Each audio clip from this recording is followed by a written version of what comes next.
अष्टावक्र गीता का यह गूढ़ संदेश कि गुरु बाहर नहीं भीतर है, साधक की दृष्टि को बाह्य आश्रय से अंतर्मुखी जागरूकता की ओर मोड़ देता है। सामान्यतः मनुष्य सत्य की खोज बाहर करता है, किसी महापुरुष, शास्त्र, विधि या परंपरा में। ये सब उपयोगी हो सकते हैं, पर अष्टावक्र स्पष्ट कहते हैं कि ये केवल मार्ग दिखाने वाले संकेत हैं, स्वयं सत्य नहीं।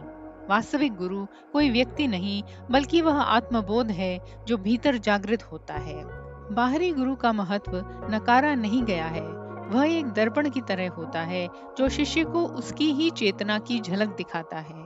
गुरु शब्दों, मौन या जीवन दृष्टि के माध्यम से केवल इतना संकेत देता है कि तुम वही नहीं हो जो तुम अपने बारे में मान रहे हो, लेकिन वह सत्य शिष्य के भीतर ही उद्घाटित होता है।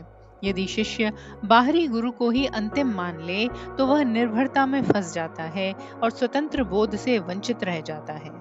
अष्टावक्र गीता के अनुसार सत्य को कोई दे नहीं सकता, क्योंकि आत्मा पहले से ही पूर्ण है।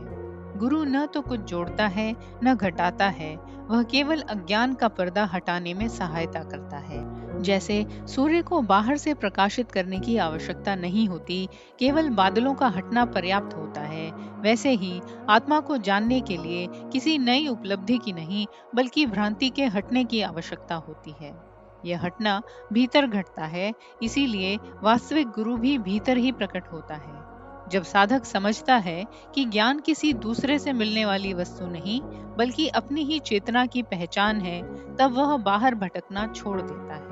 उसी क्षण भीतर एक मौन, स्पष्ट और निश्चल बोध जन्म लेता है।